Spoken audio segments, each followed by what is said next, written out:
Eu entendo que são muitos os desafios de natureza política e econômica para o Brasil atualmente enfrentar. Entre vários, de um lado, eu considero o mais relevante de todos está a urgente necessidade de o país se reconciliar imediatamente com o desenvolvimento, através da implantação de um novo modelo de crescimento econômico vigoroso, consistente, contínuo e sustentável. De outro, está a exigência da modernização e da reestruturação do Estado brasileiro e de seu aparato institucional, buscando, assim, a segurança jurídica, a estabilidade política e econômica. No fronte externo, eu considero que existem muitas incertezas, como as guerras, os diversos conflitos existentes, o controle da inflação, dos preços das commodities, em especial petróleo, gás e alimentos. Além, é claro, os níveis da atividade econômica global, em função do desaquecimento da economia chinesa e o aumento do endividamento dos países. Eu considero que o comportamento dos agentes econômicos, de um modo geral, pode ser visto como errático e ainda sem uma definição clara. Tanto é assim que os indicativos apontam para a manutenção por mais tempo pelo Fed americano do seu atual nível de taxa de juros praticada naquele país. Nesse sentido, eu pergunto como vão se comportar os mercados de capital, financeiro e os seus diversos ativos diante de um cenário tão repleto de incertezas. Nós, mineiros, há muito alcunhamos uma expressão que é a seguinte: prudência, cautela e caldo de galinha não fazem mal a ninguém. Desse modo, a minha receita para conviver com esse ambiente só pode ser a de buscar, numa ordem de importância, em primeiro lugar, a segurança, depois a liquidez e, em seguida, a rentabilidade das aplicações financeiras e dos investimentos em geral. Nesse sentido, é importantíssimo contar com a orientação e a experiência de quem conhece e compreende bem a atuação desses mercados, salientando que, por sua vez, eles tendem a se sofisticar cada vez mais e ficarem bastante complexos.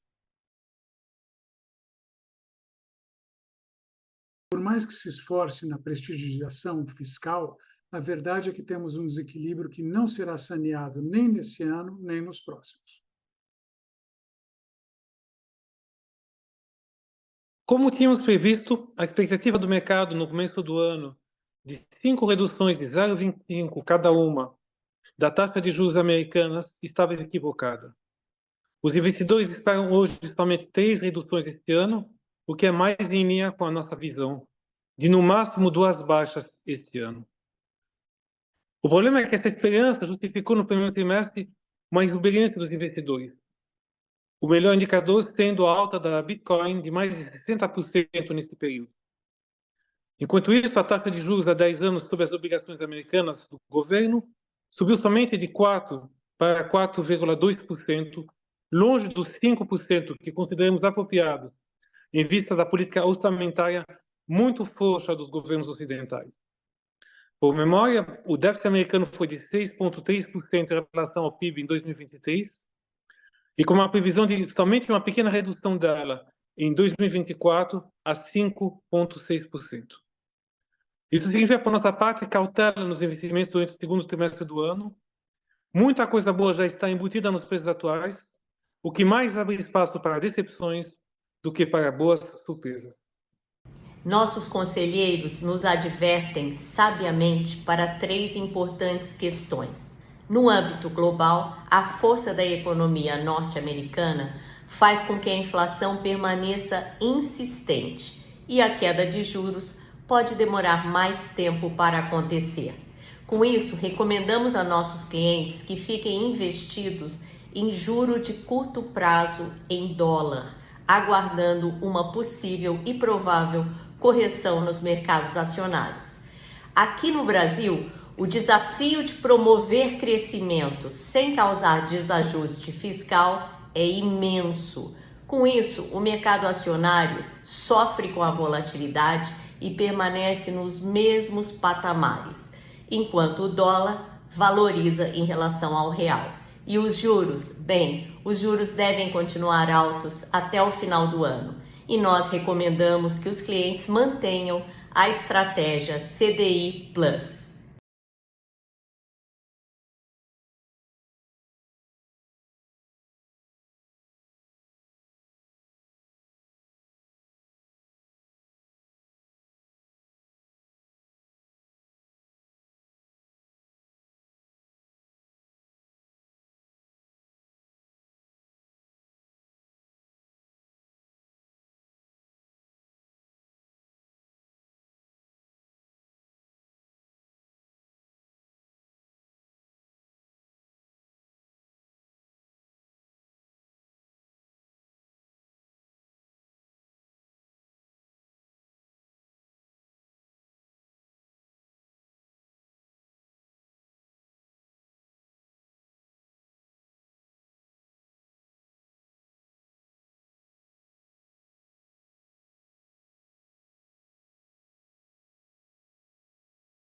Casal de meia-idade com 2 filhas na faixa dos 20 anos, sendo que uma delas é responsável e ajuizada, e a segunda perdulária. Os maridos das 2 filhas parecem não ter preocupação em trabalhar e construir um patrimônio, pois sabem que suas mulheres herdarão uma grande fortuna. No Brasil, a montagem de uma holding patrimonial com um acordo de sócios que veda a oneração e transmissão de cotas a terceiros e que exige uma maioria no caso da venda futura, após a morte dos pais, de imóveis. No exterior, um trust com cláusulas bem específicas de distribuição de renda. Uma solução mais simples seria a criação de uma empresa de investimentos com a figura do diretor ou diretora, sucessor ou sucessora, que só assume na ausência ou falta dos diretores fundadores, no caso os pais.